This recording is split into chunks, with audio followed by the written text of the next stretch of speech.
And a lot for me was I had to sit in why. Why did I agree to play life small for a while? Why did I Oh, even I love handle that. the finding out about the affair and people didn't recognize me. I mean, my mom Mm. was like, "Where is my daughter? Like, Oh, wow. where is this woman who, against all odds has been able to do that? Where is this?" I didn't know. That Yeah. was my dream and hope for this book is Mm. yes, I want every single woman out there that is, my peer, right? To Right. say, well, if Steph can do this, I can Mm. too.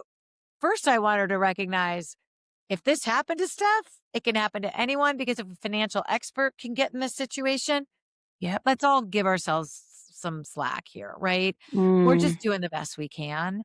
And Yeah. I hope my story, helps women see there should be no shame in Right. where we end up and when we need help and when we have those pivotal moments. We have to recognize our opportunities. But I also hope it serves as a cautionary tale for that next generation Right. so that they can avoid some of those mistakes and those mishaps. A big lesson is never say never. Mm. Terri, you've Yeah. shared, and I know you've shared through your book. And would you ever have thought your life would have turned to it? And for the good, the bad, and the ugly, never in my wildest dreams when I was living the perfect life would I have ever imagined the journey that I never, ever, if you told me that I would be running a national program for women in wealth. But my life's journey helped me find purpose. It helped me figure Mm. joy. And it led me on a path. I just stayed open and curious. And I think as I Oh, look I love ahead, that.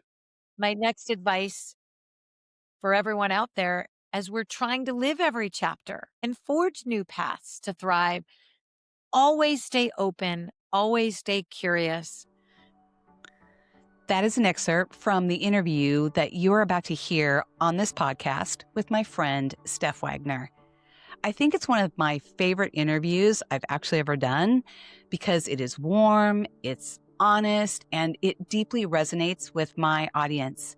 It's all about stepping forward from some really hard things, rebuilding your life, and rediscovering who you are now in this season of life. Every woman will benefit from this interview.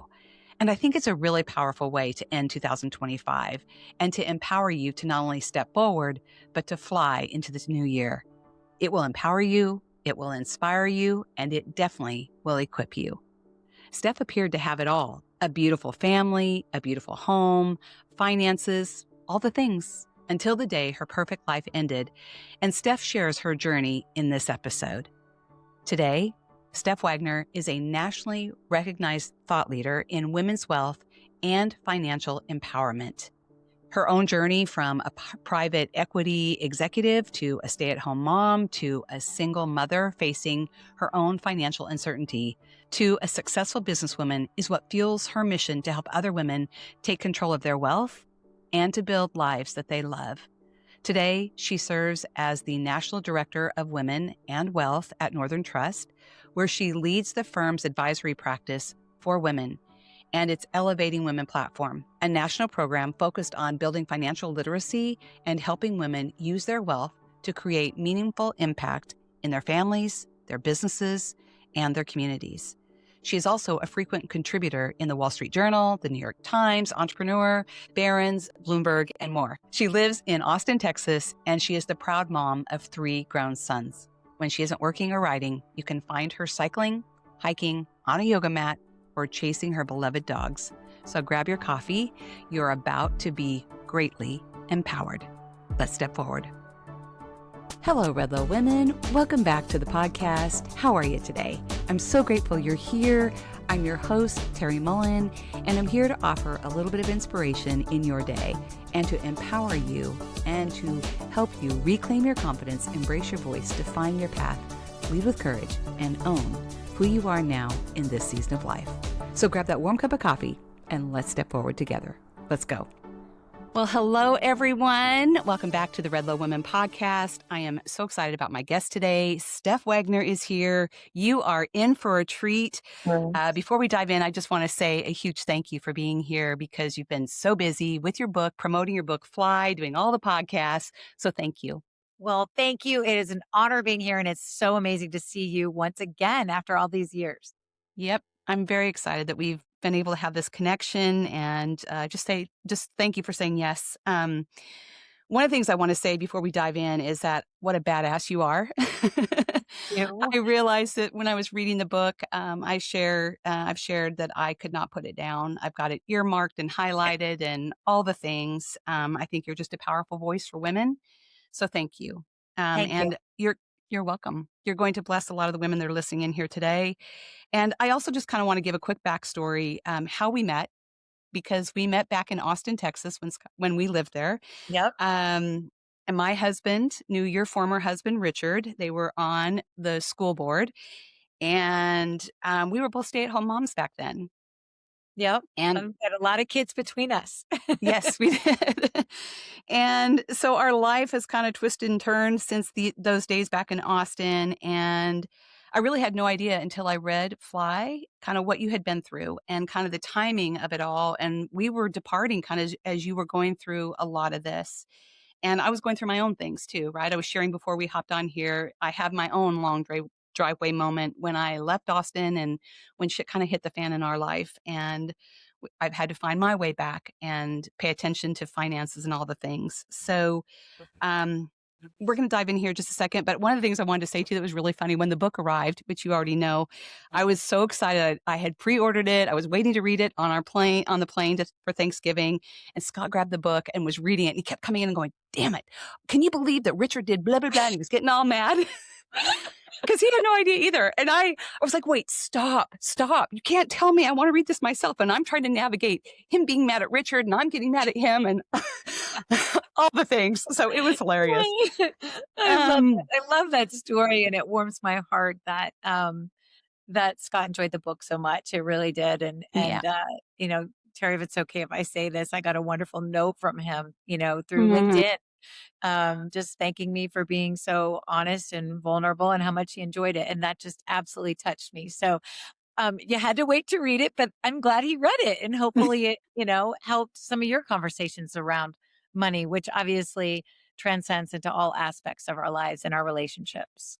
For sure. And I think that's one of the things that's really good is that, I grew up in a family where we didn't talk about money a whole lot. Money was this big secret. And I know you talk about this, our personalities and things we'll talk about in a second, but um it was such a confirmation for me and how I've had to really wrap my head around this, kind of see where am I in this role? Where did I take ownership in our relationship with money? Where did I stop being active in this role? Right. Mhm. So, anyway, I want to read what I wrote as I was flying on the plane through the friendly Okay. skies. And I wanted Love you to hear this before we dive in. And then we're going to dive in. I'm going to let you do all the talking. But before we do, this is what I wrote. Oh, shoot, where is it? I wrote myself a note. I said, "I don't ever want to forget how I felt reading this book. Every woman needs it.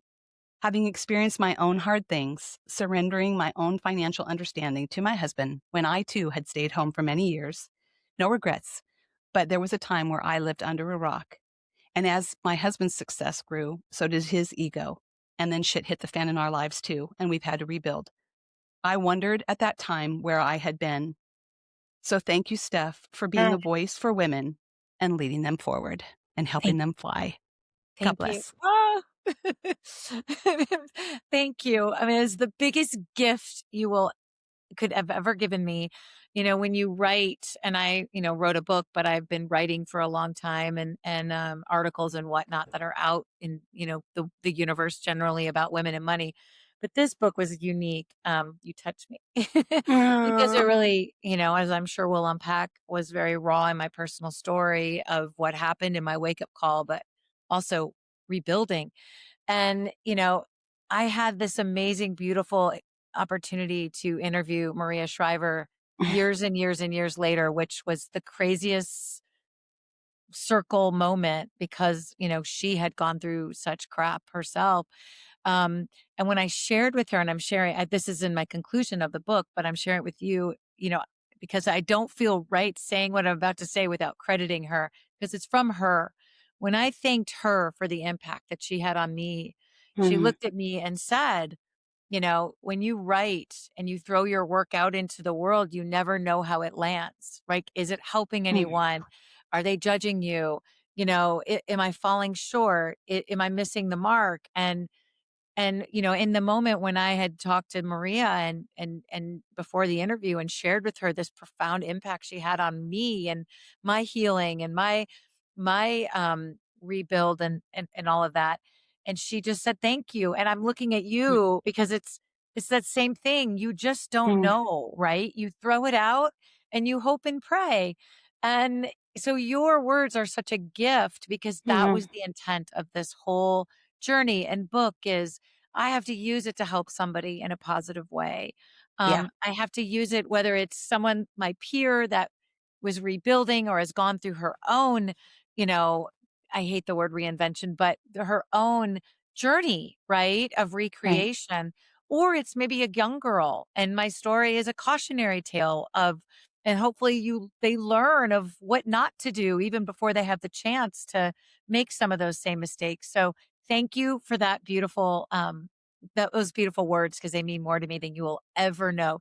It gives my book, my journey, my soul, it gives it purpose of why Mm. this all happened. Mm. Oh, that blesses me, and that was just really from my heart. That's why I wrote it down because I thought, "I don't wanna forget how I feel. I want you to know how I felt and the impact you've had, and that it's not for naught." You know what I mean? Thank you. So, it's worth it, and I have so much respect and admiration for you, and having written my own book, I know how hard this is. Like I said, you put it out there and you're standing buck naked in the middle of a Right. field and everybody can see you. You're like, I hope you win.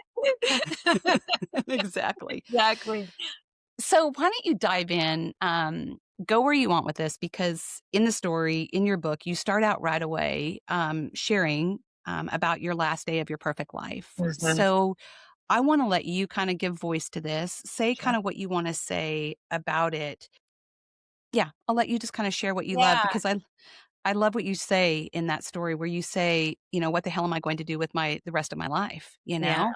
Yeah. So go ahead and share what you Well, want I with that. think thank you. I think the important thing is first of all, and you got it. I think you agree with what I'm about to say just because of your words is this book is really a women's empowerment book disguised as a finance book because we're not talking enough, I don't think, about that intersection, right? About Right, we have to, money is everywhere. Unfortunately, it is so ingrained in our lives that it's really hard for us to be dreaming big and thinking about the possibilities and really designing this exciting, authentic, meaningful life at every chapter if we're worried about how our bills are going to be paid or if we're not understanding, how do we make all this happen? And so I always start by kind of saying like nobody wakes up one day and says and you're going to appreciate this. I think I'll lose my financial independence today. It just right. happens over time and ironically, just to give you a little bit and your audience a little bit of backstory, I loved finance. I was a Hmm. business, I went to a top university with an amazing business program and graduated top of my class and took every hard investment class I could find. Most of the time I was Oh, the only woman in there. Oftentimes the class size was 12 or less because it was, wow. I was studying like really some of the intricacies of finance and high finance. So I'm learning all about Black and Scholes option pricing model and I set out, early on, I didn't even really ever want to get married. I come from Hmm. such a unhealthy family of filled with domestic violence and a lot of emotional abuse. I'm like, I would be crazy to want to buy into that. So Yeah. I set out to build a career in finance and I became an investment banker out of college as an analyst. And then later on went into private equity. And I had kind of the dream job in my late 20s. I was a vice president of a private equity fund based in Boston. But I also married my college sweetheart, despite the fact Wow. that I said I would never do it. I fell in love with a Southern boy in college and we began to have a family.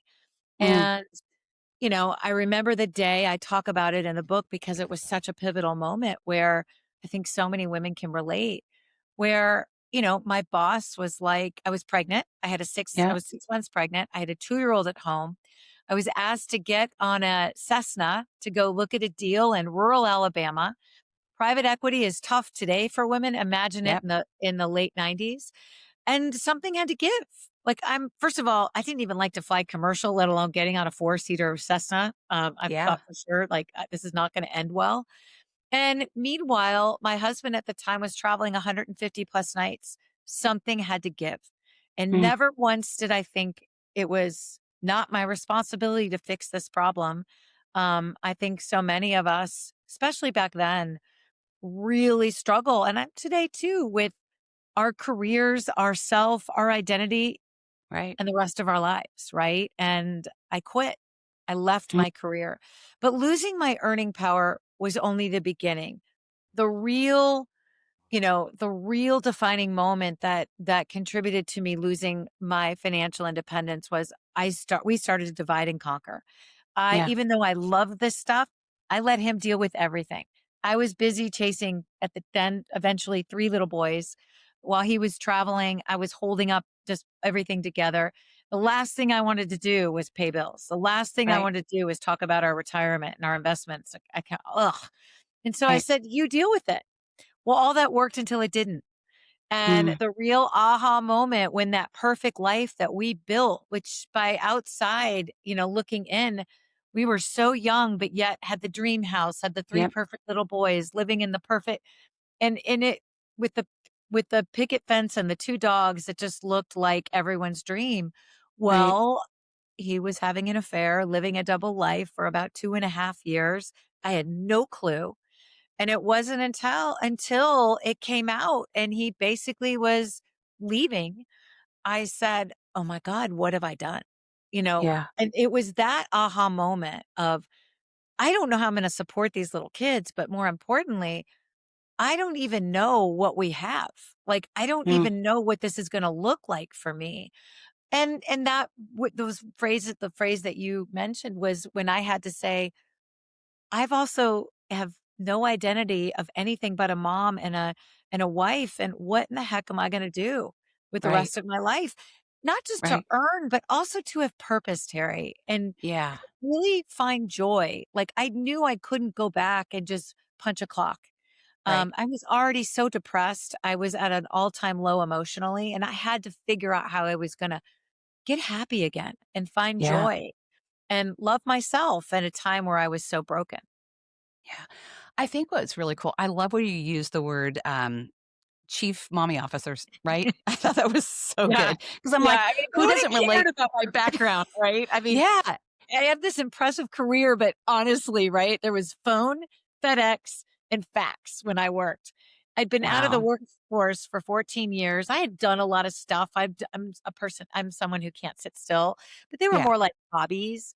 Yeah. Um, but it's true, we as stay-at-home moms are probably the most talented multitaskers that exist, but society doesn't view it that way. And Right. so it was like, great. Okay. My resume is so old. No one cares that I had this crazy job. And I don't think any prospective boss is going to care that I know how to negotiate between, a 3-year-old. Like, believe me, there's a lot of talent in negotiating, fighting between Right. toddlers, but the outside world doesn't see it. As I Right. know So you. how does that transcend into deals, Right. right? So and I think that's what's really impressive is that you were able to go back because I remember I went back to work too after all these years of not and the thought of writing a resume just made me nauseous. Yeah. And so you think about women that step outside of, Yeah. they give up this career or whatever, or take that time away for a certain amount of time and try to come back into it. It's a whole different thing, trying Totally. to, I say rebuild, but trying to step back in. And here you were with this amazing degree. I realized reading your book how smart you are. Like I said, what a badass and what a boss you were. Like, and how intelligent you were, how capable you were. And you weren't just, you had an amazing career before you stopped working. And then to try to step back into it was hard, wasn't it? So hard. I could write a whole book about that journey Yeah. because, Yeah. just sidebar here. The reality is that my first job out of college, in LA, I made more in terms of a salary and my bonus what here I was now 40, right? Re-entering. If I had Yeah. gone a traditional route and tried to find a job, I would have been lucky to make 50% of what I had made my very first job out of college as a Yeah. 22-year-old. That's not right. So there's a Yeah. whole other story and book about, re-entering, right? And how do you rebuild your career? But I will tell you, I became an entrepreneur by not by choice, but by need because of that. Mm. I knew that if I had gone that route, I would never have been able to rebuild and become financial secure the way I needed to because I knew the clock was ticking that I had to but it was regardless of spouse support, child support, I knew that that was going to be very limited with Richard, which it Mm. was. Yeah. Ultimately he did not pay Wow. and I knew I had no time to waste. And so that entrepreneurism really was something I didn't know I had. Mm. But I am creative and I'm gritty and frankly, growing up in such a just a horrendous as a only child in a very difficult situation, I learned things about myself that I didn't even know I had when my life fell apart. It's like that grit and resiliency was a 13-year-old little girl that was defending her Yeah. mom against an abusive father. Like all of that kind of came back. Yeah. And then that fire in my belly of I'm not letting him take me down. I Yeah. have to show these three little boys resiliency. I have to teach them that. Mm. But it wasn't easy, it Yeah. wasn't easy.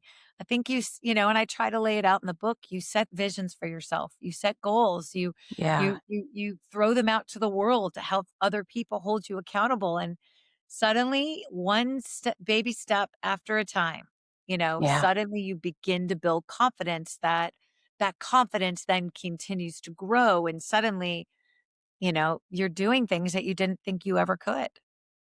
I love that, and I love that you talk about entrepreneurship that in that way, because I think, if I'm not mistaken, the data is that midlife women now Mhm. are the leading age Yes, demographic that are starting businesses, whether that's coaching or some form of right. online business or whatever.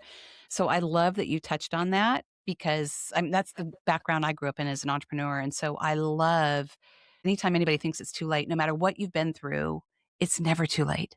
So if I can add to that, because you may already know this, but if I can share this in case your audience does not, I think we are living in one of the most exciting times for women today. I love that. Really we are, right? For a lot of different reasons. We've got so many incredible role models showing us that it is never too late, right? But when you think about the fact that our lives are changing, the blueprint is broken. Women, the average age of women today, in terms of our life expectancy is really in our 90s. Overall, it's in Wow. our like 82. But that's for all women, even women that can't afford health care, that's for all the women across the country. For any woman that has means, that has access to good medical care, that has a healthy eating, a good lifestyle, you can expect to live into your 90s. Well, experts today are projecting a 400% increase in the amount of people that are going to live over 100 over the next 30 years. 70% are women. So, what does that mean? Wow. We have so many chapters more to live than we did 10, 20, 30 years ago. And why not make the most of them? Right. And so Yeah. I think I love seeing all these entrepreneurs, these women starting businesses midlife because they recognize like Mm. my retirement doesn't have to look the way society defined it, Right. all those years ago. We can do whatever we want. We just have to do the work to make it happen. Right. So Right. I think there's a lot of reasons. It's super exciting, especially when you see the likes of Bobby Brown, starting Jones Road in her Yeah. 60s and on her way to build another $1 billion brand. Maria Shriver, she's another Yeah. one. Yeah, Yeah. which Mosh Bar, I just saw it in the grocery store and what she's done Oh, with paper. So why not all of us dream yeah. big and start to think about what we want to do. And then, financially, you've got to have a roadmap to get there. Yeah. I love that you mentioned Maria Shriver because she's one of my heroes too. I just have so much respect for her and so awesome. I love, when you were I'm taking some of the quotes from your book because it just kind of Please. Yeah, I'm honored. stood out to me. But when you said, I wanted to become independent again, I wanted to write checks, I want to pay my own bills, I want to buy my own shoes and wine. I said, and your own flowers, like the song from Miley Cyrus. And you went on, right? I want to buy I myself love flowers. her. Um, but you went on to do that, and I think now, just based on what you're saying too, I know you teach women how to do this and really empower them with their finances, but kinda go back to how did you finally you've obviously got the grit within you, but how do you empower other women to do this? How did you go on to really just kinda pull yourself up and, like, think everything's figure outable, just like Marie Forleo says. Yeah. How did you do this?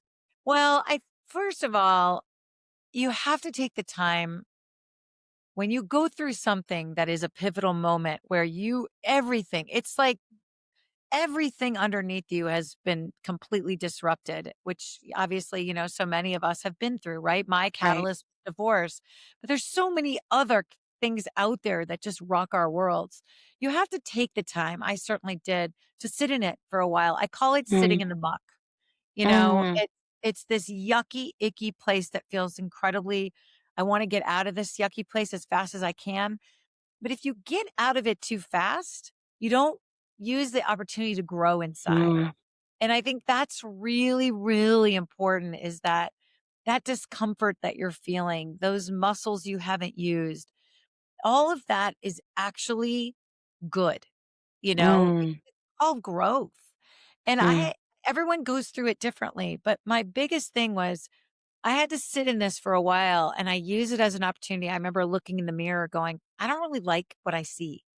And Mm, before everything blew up, I was in autopilot, right? You get up, you take yeah, the key, you're just in autopilot. It's just life, yeah, it's the way it is, right? When everything's going the just moving along, you're on this hamster wheel and yet I didn't even realize I didn't even like the person I had become, or mm, this as this aha moment to say, okay, Steph, like you have to completely, you are rebuilding. Like you have no choice.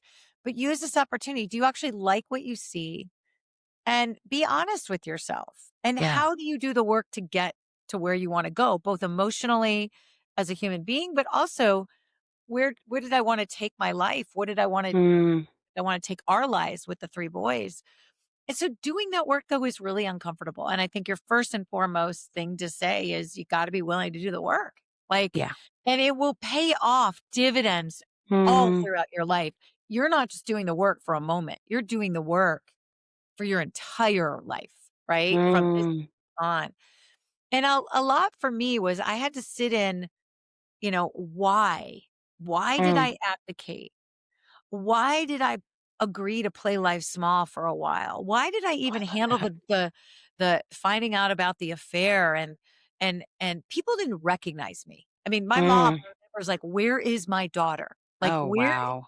where is this woman who, against all odds has been able to do that? Where is this?" I didn't know. And so Yeah. I had to, why? Like, why? Well, the reality is that forced me to go back and examine a lot from my childhood. And this Mm, isn't meant to be like a therapy session, but at all. But it really, as I was sitting here going, I need to gain control over my money. I had to figure out why did I lose control in the first place? So a yeah, first step to me was starting to have a vision of where I wanted to go, you know, yeah, quite frankly, what are the goals that I want to have? What do I want this new life to look like? Figuring out where am I today? Where mm, have I been that has gotten me where I am today that frankly I might need to get rid of some beliefs or some baggage that isn't going to serve me well as I try to make these goals for my life happen and those goals evolve, right? Like life is mm, so the goals I was setting was maybe I had to start a business or I wanted to move back to Texas but you start to have a vision and it's right, amazing. You know what you're working towards, right? But you right. have to again figure out what got you to where you are in the first place. And that's where that emotional side of money, which is Yeah, the first step of the roadmap I lay out in the book, is so, so critically important. Because if you don't take the time to really examine your relationship with money and Yeah. decisions that you've made in the past and the why behind it. Frankly, you could have the biggest amazing goals in the future, but you're gonna just insanity is doing the same thing over and over again and expecting a different result. So Yeah. that's the first step, is Mm, honest conversations with yourself about who you are, who you wanna mm, be, and everything about money, and everything mm. relationship with what money has been in your life. Because you're I right, you love that. early on, it's taboo for a lot of us. Yeah, it really is. I was sharing before we hopped on here that, my relationship with money growing up was a subject we didn't talk about. And I think that's one of the things that I really like in your book. You have a really unique approach to it. You make it very, very simple. It's true. You tell your story, but you also weave in ways to really help women understand it, to embrace their mindset around money. And I think that's one of the things I want to talk about is just like you talk about mindset and our relationship to money Yeah. and how it affects our other parts of our life and also the personality part. Like I loved that. That was so fun. I'm like, where Oh, am I? good. Who am I? Like, it's awesome. Yeah, well, so you mentioned mindset. Everything starts with mindset, right? Right. And I have described myself as generally speaking, I have always tackled life with abundance and growth mindset. Again, a lot Mm, of that came from being a little girl growing up in this. I wasn't going to let that take me down. I was going to go big and bold. And uh, mm, there was a lot of moments in my childhood. I was very lonely, so I had to dig deep and develop that. But when I went through this completely horrific, you know, just earthquake in my life, I started to play life really, really small, Terry. Like, wow. we have two different mindsets. We have scarcity, Right. which we tend to operate out of fear. We have Right. abundance and we tend to go, okay, like there's all these opportunities out there. There's enough for everyone, right? I don't have to worry about running out of them because it's a growth mindset. It's a Right. more optimistic, but you have to remember mindset isn't everything Mm, because if you have the right mindset, but you don't know how to have the right actions that correspond with the mindset, it's just a mindset that isn't gonna turn into anything that actually benefits you in your life, right? right. So, it's not enough. A lot of people are like, "Oh, I have this ability to go and earn money and earn money and earn money, and that's a growth mindset." I'm like, "Yeah, but if you don't partner that with how to manage the money that Mm, have this abundant mindset you're gonna go create, what is it for? You're probably gonna end up spending more than you're creating, and you're gonna never really figure out how to mm. turn that into a life of freedom and a life you love. Does that make sense? Yeah, makes a lot of sense. And So even impact, right? correct. Yeah, Absolutely. Absolutely. So mindset is everything, and shifting out of it when you're operating out of fear is not easy. right. Oftentimes that takes a lot of self reflection. And I try to lay out in the book, do you play life small? Are you Mm, think big or do you live life big and bold or do you sit on the bench? right. Right. And this isn't about beating anybody up. It is about building self awareness so that you recognize certain things and then go, oh, I need to change that. That's not what I want. Mm, I remember I didn't write about it in the book, but I'll share it with you. I remember a very, very huge moment where a friend of mine um, had said to me, and she was a friend that was willing to help me manage my money from an investment perspective within her firm. And she did me a favor because her minimums, I'm sure, were way higher than what I was as a client. But I yeah. remember just so operating out of fear. And she stopped me and said, "You got to stop right now. Like, Mm, see that you live in fear right now, and you will never go and make your dreams happen if you don't recognize that you are literally like thinking of glass half full or empty." You know what I'm mhm. saying? Yeah, Everywhere you go and worried that you're going to make every misstep. And she's like, "You're too young. You have too much mm, to play life small like that." And it was this, oh my gosh, I think that was the biggest gift you could have given me. It was the shake I needed.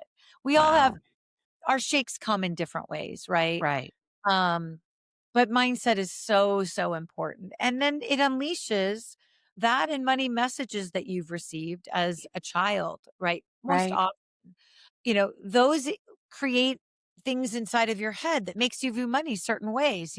I always grew up, you know, that, my money was to be saved, but yet my dad spent every dollar he ever earned. Yeah. And I had these mixed messages that really contributed to my own money personality. And so Right. I, you talk about the personalities, those are the beliefs and the habits that we have and how we interact with money on an everyday life. We often, though, don't take the time again to go, why? And do they still serve me well? Mm, Are you a spender? You know, mm, are you a high roller is what I call them? Are yeah. you a penny pincher? You know, are you a giver? I mean, some people, a lot of women, we give and give and give and give, but the giver, which is a good thing, right? Sometimes gives to the expense of her own financial well being, or Right. gives and gives and gives and then builds up resentment Right. because it's kind of harmed her situation. Well, sh- sh- it's on her. She did it. Yeah. So it's important to know that all of our money personalities have positive traits and negative traits, every single one of these. But if we Mm, build awareness around them, we can purge the ones that are creating negativity in our lives or yeah. that baggage, and we can amplify and lean into the ones within our money personalities that are actually serving us well. I mean, Mm, it's good to be a trailblazer, right? right. Not if it comes at a cost where we're so busy chasing, our goals that we never stop and look and pat ourselves on the back and say, Right. look at what you've accomplished. Like it's exhausting. Right. So Or never asking for help. they're a big one Yeah. because, a trailblazer, which is a money trait, often thinks they can do it all. Right. Is it the best return on your investment of your time? Are you really the expert at everything? No. Right. Delegating is key. Trailblazers often don't make the best delegators.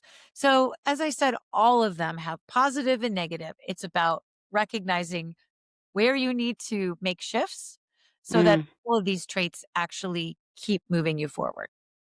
I found that really fascinating because I think it applies to so much of our life and how money really is such a big part of how we lead our lives. That was a huge aha for me.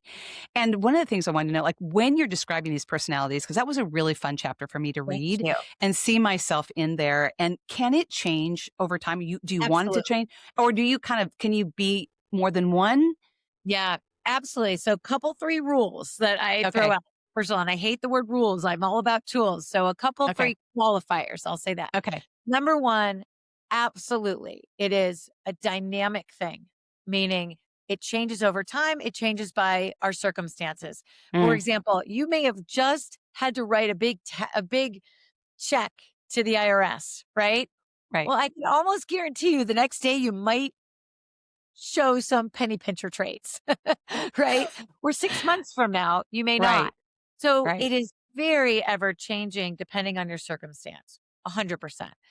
Also, you one absolutely can be a little of a couple of things, you know? Mm, That's okay. And hmm. I think in the best is really where you have balance of being a little bit of all. I I mean, love that's that. almost the Yeah. goal is if I can take a little bit of all of this and find the balance and how I'm going to make all of these habits and traits work for me. That's almost kind of the ideal situation. So, and then last but not least, change, you Mm, can, and I already said it, but I'll reinforce it. Just building awareness around it can mm, help you really change course. I It's not love that. hard. It's just oftentimes we're so busy going through the motion every single day that we don't sit back and catch ourselves. Yeah. Catch ourselves saying yes one too many times and then secretly being like resenting the person who asked you when you're like, well, you didn't have to say yes. Yeah. No, but that's typically what givers do, right? Mm, So right. important that you lay out those three qualifiers because these aren't meant to label anyone at Yeah. all. Yeah. They're just meant to build awareness and where we want to make positive change. And I love that. I didn't feel labeled. I was like, I was able to really identify where I am. So that was really cool. Awesome. I love that. The other thing, and I am going to talk about why you wrote your book, but I wanted to know, like one of the things, the other thing that was really cool, these are some of my takeaways when it talks about money, like the gritty stuff, like your frameworks. I love how you talk about the 40, 20, Oh, 40, 20, 35 rule. I'm saying rule, but framework. Because you don't really believe in doing budgets either. I think this is kind of no. a cool thing that was a huge takeaway, a different way of looking at money as well. Do you want to just share a little bit about that? Yeah, Because I'd I thought love that was to. kind of cool. Yeah, thank you. Because that's my hope. That was my hope. So I'm glad it landed. So Yeah, it did. this book as a whole, as I said, is all about empowerment, right? It's Mhm. about empowering women to take charge of their lives. They Yep. just oftentimes to make that happen, they've got to take charge of their money in order to do it. So that's where that Right. intersection is. So everything I lay out is really meant to be tools based and not rules based. And budgeting tends to fall under that rule category, right? Yeah. We tend to, let's think about it. We ahead of time set out, we're going to spend this much money on here and this much money and this much money. And it tends to be very rigid, right? Yeah. It's not until a month passes where we go, dang, totally missed that budget. And then we feel shame and Right. embarrassment and we're disempowered. Well, we're Right. never going to make progress if we continue this cycle, right? Right. And so the framework you're talking about is a way to proactively look at your spending and to put things in buckets so that you can make informed, conscious decisions along the way, not Yeah. waiting until the end of the month when again, it's you're just adding to the problem. I'm trying to Right. combat that problem of disempowerment. So the 45, 20, 35 is all about percentages against net income that comes into your life every month. So if you're bringing home, you know, whatever that dollar amount is, no more in an ideal world. Okay. And I know we don't live in an ideal world, so I'll tackle that in a second, but no more than 45% should be spent on what I call your unavoidables. Those are the Mhm. things that are to put a roof over your head, your mortgage, your rent, your anything that's putting the roof over your head. It's even maintenance on your house, right? Mm. Property Yeah. taxes, insurance for your home. It's so which kind of goes into that um a different category within the 45%, but it's housing costs, it's transportation costs. So depending Mm. on where you live, that could be public transportation or it could be cars. It Right. just again, it's no more than 45% housing, transportation, utilities, Mm. right? So cell phone, things to keep the lights on, and then insurance, but non-medical, because for the average person out there, oftentimes medical is covered before your take home, Right. before it hits your bank account. So it's very important to note that. Then 20, at least 20 should be of what you're bringing home should be going towards you and your future. And Mm. that's where we fall short a lot. Yeah. Yeah. We don't intentionally say, I've got a bucket dedicated for my future, and I've got tools to think about how I should spend that 20%. So, for example, depending on everyone's circumstance, because everybody out there is unique, you got to make sure you have an emergency fund, Yeah. right? Got to make Yep. sure you've got cash set aside or money set aside or a solution around if something changed that you can cover 6 to 9 months of your living expenses, right? So that you don't rely on credit cards. That's the Right. number one. Um, are you investing enough in your future and your investments? Are you putting enough towards retirement? Do you need to put more towards retirement? Maybe you need to look at having retirement accounts that are outside of what you're saving at work. Yeah. Open an IRA, or if you have your own business, a SEP IRA. Are you diversified enough? Maybe you should be putting aside towards maybe there's a goal of I want to have an investment account. Because Mm. keep in mind retirement accounts are not liquid. So Right. oftentimes if we don't have a full understanding of our needs, we're Right. like, "Well, I'm saving great." Okay, but if something happened and you had to rely on that money, do you know the penalty that you'll face? Do you need to Right. maybe save somewhere else so you have access to that? But I also want to stress saving towards your future also means um, maybe there's something that you want to go back to school. Maybe you want to get a Mm. certification or an accreditation that's going to help you earn more. Well, that's putting money towards your future too, because if you're earning more, you're saving more, you're investing more. Mm. Right. And then oftentimes when you go through a massive shakeup in your life, there's a lot of self care needed. Yeah. Maybe you need a life coach. Maybe you're Yeah. looking at I want to travel more. Well, if you've got all these other things taken care of, again, there's a priority system I lay out in the book. I want you not to feel guilty about using some of that 20% to build new experiences. Again, you Mm, can do that before paying off bad debt. right. We don't do enough for ourselves and investing in our own self-care. So that's Right. important too. So that part of the chapter really breaks that down a little bit. But Yeah. then the 35, that's for everything else. It's what I Mm, call our empowerment money. It mm, fluctuates with our decisions we make. It's made up of wants and needs. It's grocery store trips. mm, Maybe you can't afford filet mignon, right? right. If you put it in a bucket of saying, I know I've got 35% of my take home that's going to be sitting basically in an envelope. It's not Right. literally this bucket. I can make more informed decisions to make sure that I'm actually sticking to my spending and saving plan instead of waiting to the end of the month and not keeping track of receipts and all that. Who does all Mm, that? Right. I mean, right. we've got the best of intentions, but do we actually live that way? Nope. It also allows us to say, listen, my 45% isn't enough. I live in New York City, for example. I can't Yeah. survive on 45%. Okay, well, where's it going to come? You're consciously saying it's going to come from my empowerment money, and I'm choosing to live this way. And so I'm going to have less to go out to eat. I'm going to have less, Mm, for that organic cookie I wanted at the market. Like, right. it's about making informed decisions and recognizing the opportunity cost, which is something I introduce in the book, Right. of those decisions so that you stop those sabotaging things that often get in our way of really building financial security. I love that. And I think what I love a lot is that you use it in percentages so it can flex with where you are, who you are, your life, your age, all the things. I thought that was really cool how you broke it down into Thank you. percentages so that it works for everybody. I said my daughters, everybody's getting this book for Christmas. So Oh, I good. it's so good. So I hope that helps somebody listen in. And if you're listening in, go get the book. We're going to talk about it more, but it's just so powerful. And just right there's a perfect example that you make it so simple, Thank you. because when we think about budget, we all just want to like run, right? You break it Right. down in a Or way that makes it empowering. yeah, and it's just not the way we actually live, and I Yeah. try to give examples, real life women examples applying some of these principles so Yeah. that we all have our aha moment to see this is not as hard as we think. And Right. we have more control over this than we think, because that's Right. part of the biggest issue with money is we let money control us. We let Right. it keep us up at night. We let it stop our dreams because we Right. worry so much about it. We also think we don't have enough, and Right. we don't recognize the power that money has if we let it, but that we have more power than it does. Yep.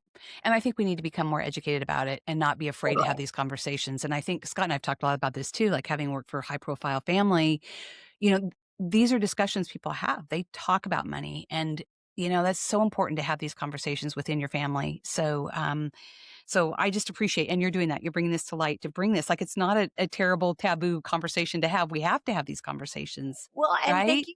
Yeah, and thank you for saying you're sharing it with your daughters because that Yeah. was my dream and hope for this book is Mm, yes, I want every single woman out there that is, my peer, right?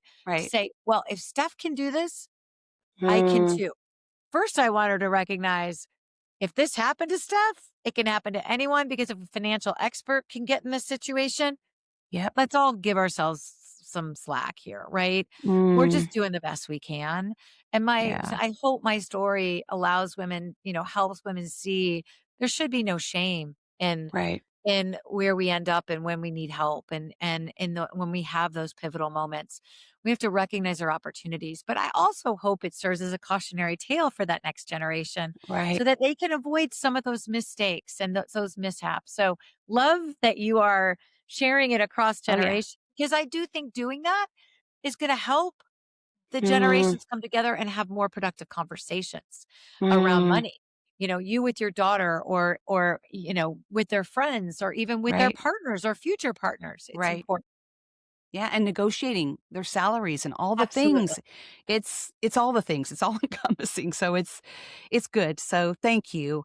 I want to pivot just a bit and just ask, share why, because having written my own book, I know what this feels like. So why did you decide to write Fly? Because before we got on here, you're talking about this book has been in the works for quite a while. It So has. share a little bit about why you decided to write it and what it was like to actually do it. Yeah, craziest. It's just crazy. So when everything fell apart, I started to write. I didn't know how to write. Mm. I was actually horrible in English, horrible. I'm a math girl and science girl. Okay. But as part of my healing, Mm. I just started writing. And really initially thought it was going to be all memoir until I Mm. realized that a lot of people go through affairs, a lot of people go through, and that I really probably wasn't going to have the next Eat, Pray, Love. Let's just be honest. So, but I did want to capture it, whether it was published or not, because those raw moments I got down on paper helped me heal. Um, Mm. it helped me sit in it and then make sense of it and Yep. create perspective around it and grow inside. But then as I began to write, I also became focused somehow, some way when the time is right. I do hope my story can help other women. I just Mm. didn't know what that was going to look like. So for years, it literally, not every day, but it was kind of documenting the raw. I could have never written chapters 1, 2, and 3 again, ever. Oh, wow. Those all were written in the moment, quite Wow. frankly. I went back and refined, and added perspective of today, but those raw moments were all written in the moment, and Wow. I think that's an interesting, and kind of a lesson learned I'd love to pay forward is when you are sitting in the muck, write about it because those are gifts that you'll never get to grow from, if you wait to reflect. Mm. That's our, I think a gift that we have is we do forget the bad. It's Right. part of, our protection mechanism, but sometimes living in that is actually helpful. But it wasn't until later as I began to rebuild my career and had my own business and started writing and creating curriculum that I was delivering to women across the country. And it was called Own It.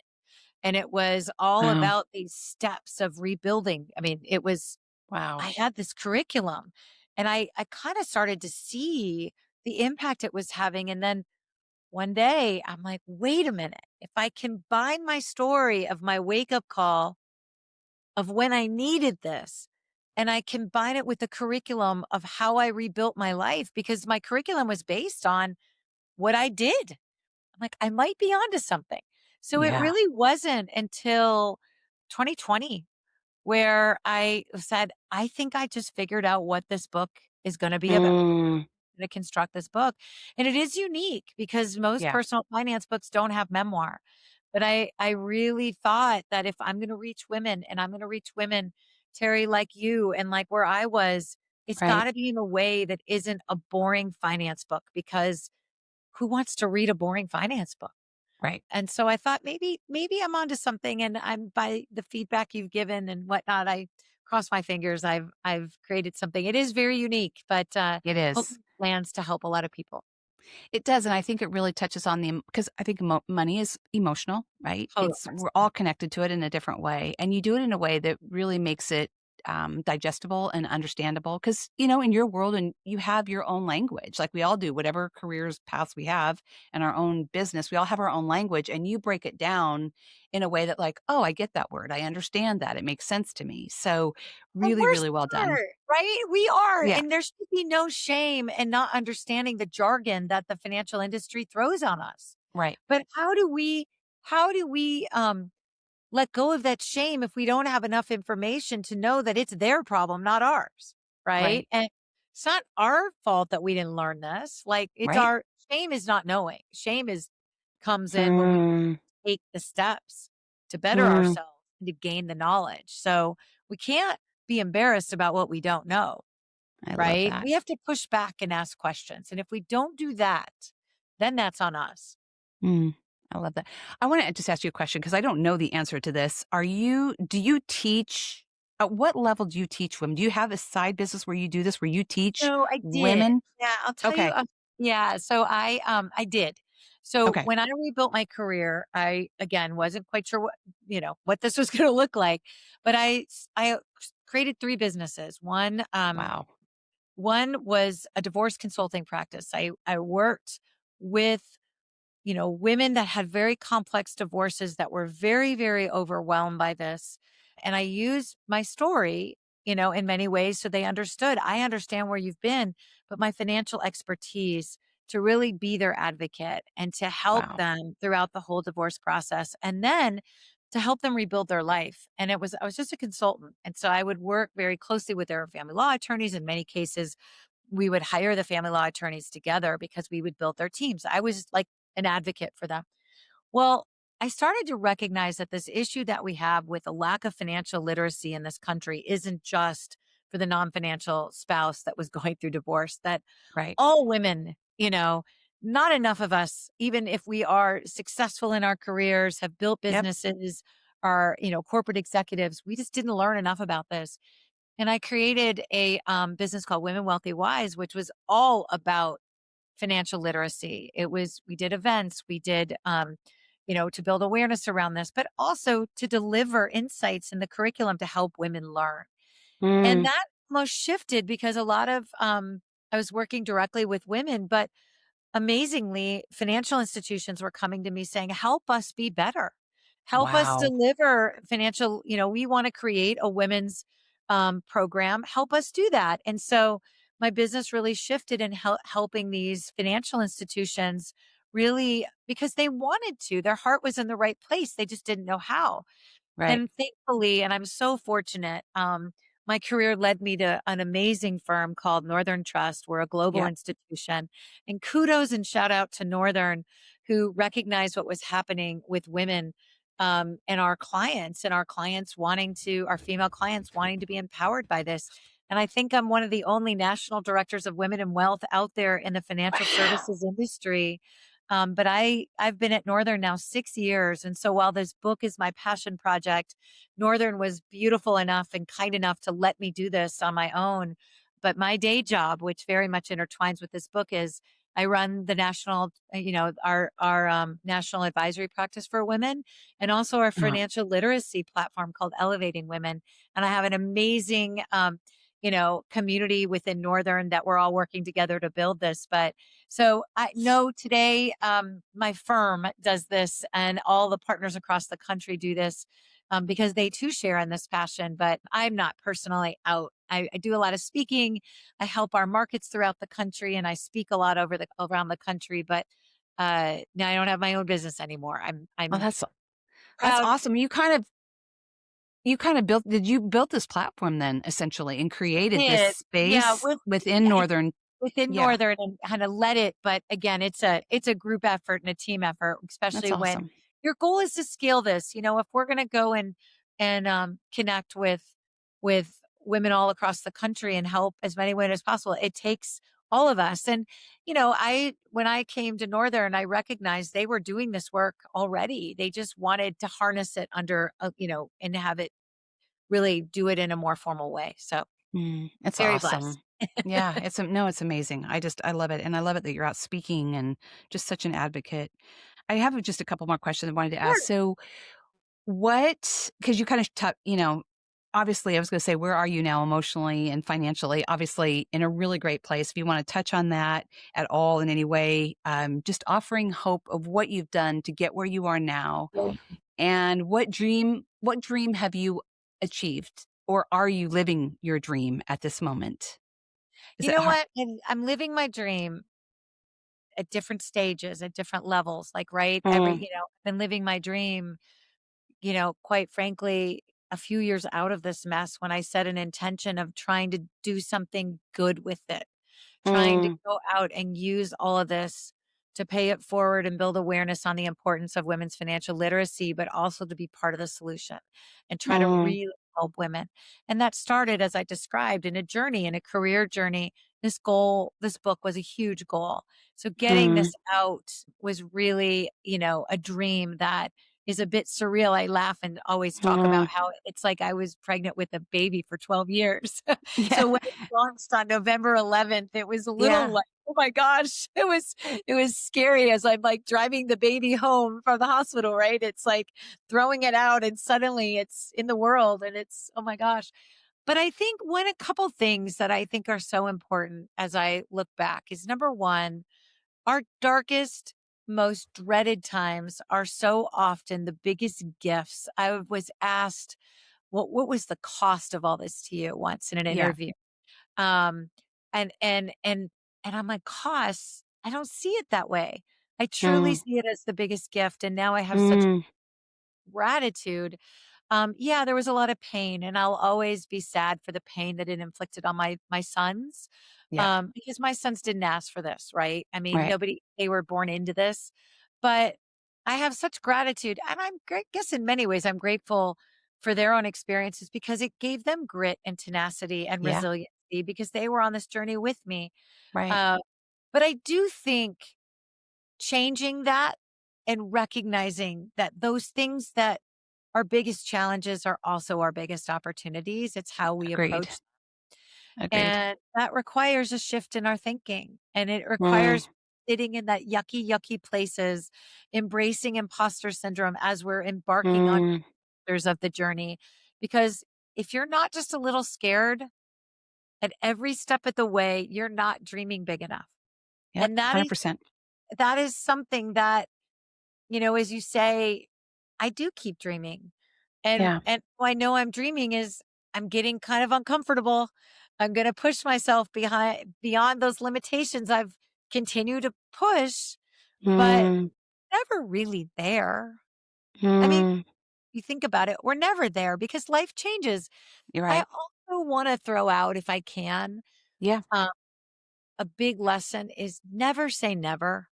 Mm, Terri, you've yeah. shared, no, and I know you've shared through your book. And would you ever have thought your life would have turned to it? And for the good, the bad, and the ugly, never in my wildest dreams when I was living the perfect life would I have ever imagined the journey that I never, ever, if you told me that I would be running a national program for women in wealth Right. way back. I love the other part of finance, but my life's journey helped me find purpose. It helped me figure Mm. joy, and it led me on a path. I just stayed open and curious. And I think as I Oh, look I love ahead, that. my next advice for everyone out there, as we're trying to live every chapter in our own Mm. way and forge new paths to thrive, always stay open, always stay curious. In my new book that I want to write at some point, the next one is going to be called Why Not? Oh, I Because it love that. requires a mindset of saying, why not? I'm going to try this. I'm going to try. And, I'm now in this, I've had the craziest why not year of my life. Um, Mm. Never been happier. And I Mm. think it requires us continuing to get outside our comfort zone. And instead of saying, why should I? We got to keep saying, why not when things get thrown to us? I love that. And it makes me think of Sarah Blakely. And I think you talk a little bit about in the very back of the book, like what was keeping you trying to repair your marriage in a way Ugh, when was it fear. really over? Like living in the fear, right? And, Sarah Blakely, you've heard her talk about this before, where at the dinner table they always talked about what did you fail at? We make fear and failures this big thing when it really is our catalyst. Yes. And it's a gift. Exactly. Every Exactly.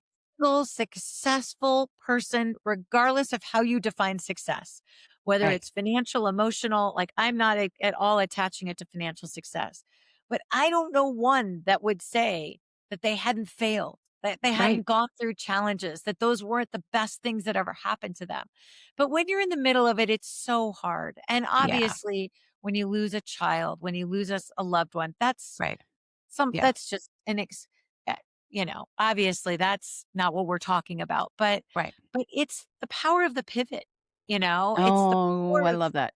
of, and also the power of the pause. Mm. You don't pause and you don't even know how to take advantage or make the most of the pivot. And Right. we run so fast, and sometimes you just got to sit in it and Mm. grow. Mm. I love that. Just you've dropped so many golden nuggets. Two quick questions. So, what's next for Steph Wagner? I don't know. I don't Besides know. the book, I besides your think next part book. of it is I do want to write another book because I have this idea. Um, I have this idea and I'm they it kinda that's how things brew it. I probably will not be able to stop until I turn that into another book. Mm, But I think I am now about to be calm. I've been an empty nester now for 3.5 years when my last son went to college. Now my last son is graduating from college and I'm mm, entering into this new phase. And I think when we think about if you would have asked me 5 years ago what I wanted to be doing, I'm 55. I just turned 55. When you're mm, 60, it would have looked totally different than if you asked me mm, today. And I mm. think sometimes, you know, I'm in a place right now where I want to let go of the blueprint and I Yep. kind of just want to fly into that next chapter. Mm, And I'm excited to not have to worry about college, to not have to like to just give to live for me. And mm, so, I don't know. I really don't know. mm. But I will stay open. I will stay curious. And what's next for Steph is she's going to be saying, why not a heck of a lot more often. That's awesome. I love it. And before we close, I just want to know because we touched briefly on our boys. Like I have 2 boys too, and I know your boys are doing amazing. They were at the launch that you did in Austin. These 3 very handsome boys that you have raised pretty much on your own. What is something maybe to a woman listening in, "Oh, you're going right, I it'll just, make me cry too," is even I'm talking about it. It's Christmas here. We're recording this right before Christmas. But I have such respect and admiration. You know, we all think we're going to fail our kids in some way when we make mistakes or when we fall short. And we yeah. all want to protect them so much, right?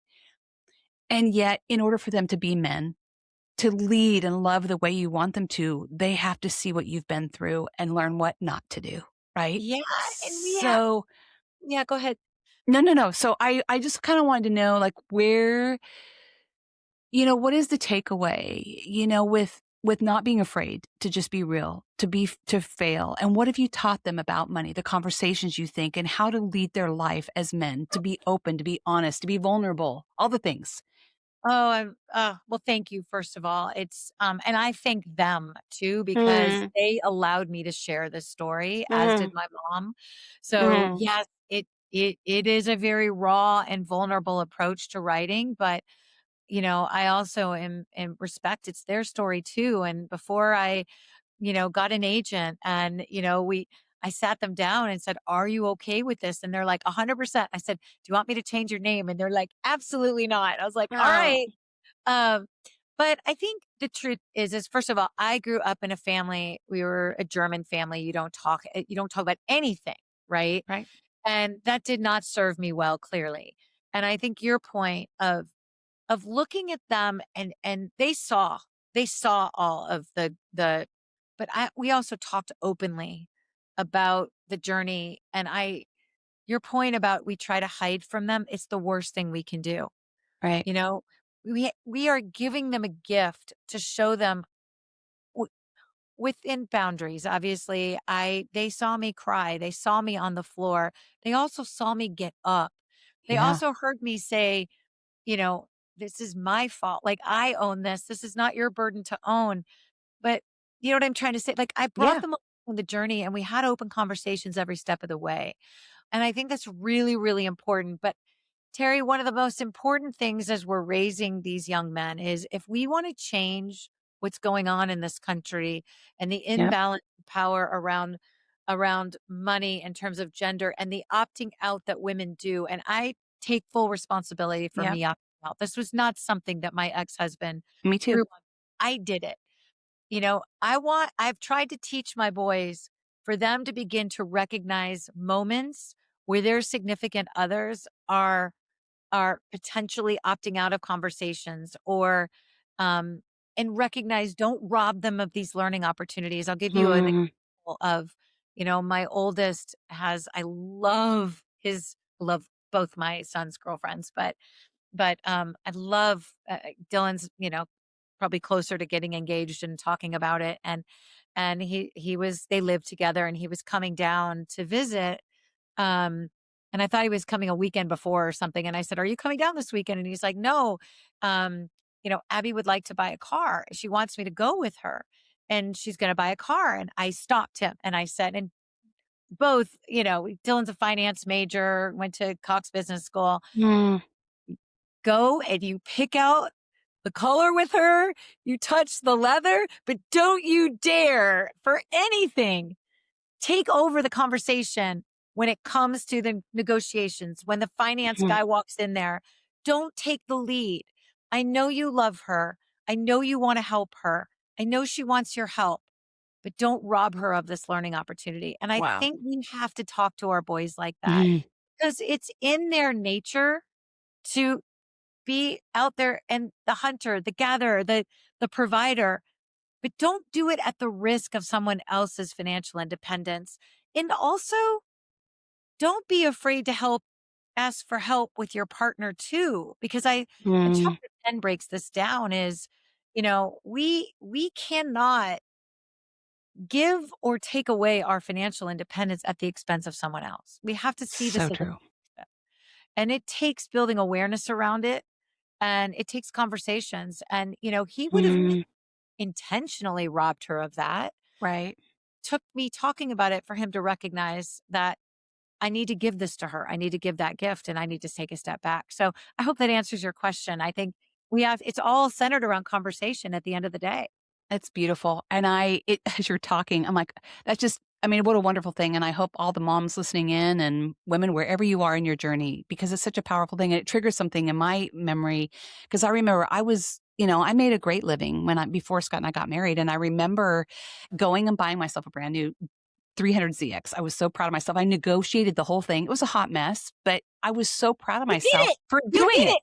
Did Hot it. mess or not. We just talked about learning from our challenges. Yeah, I The did fact it. that you So it was recognize awesome. it, it's a hot mess today. That's progress. Exactly.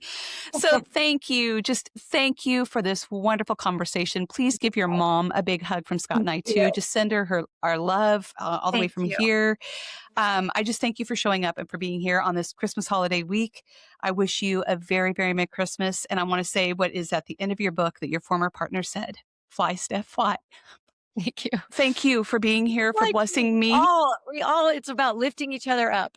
Yeah. So, And you thank know, you for being just a powerful voice for all women and for men too. You touched Scott's life too by doing this, and I'm really proud of you and thank you for touching mine. So Merry Christmas. Merry Christmas to you too. And thank you for Oh those. wait, I forgot to say, for people that want to follow you, they can follow you on LinkedIn. You Yep. can get the book on Amazon, right? Is that where you Yep. want them to get it? Well, anywhere. It's on all major, all bookstores, all, Barnes and Noble, all of them. It's everywhere out there. You just Google it. And my website is stephwagner.com and LinkedIn and Instagram and all those normal spots. Very good. And the book is called Fly. So Google it. That's A Woman's Guide to Financial Freedom and Building a Life You Love, which we talked so much about today. So, Terri, Thank you so much for having me. My pleasure. Thank you. Merry Christmas, everyone. Thank you so much for being here today. I hope you have a few key takeaways that you can apply to your life. And if you don't mind, take a few moments and leave a review that lets other women know that we're here making a difference in your life and theirs as well. Until we meet again, God bless.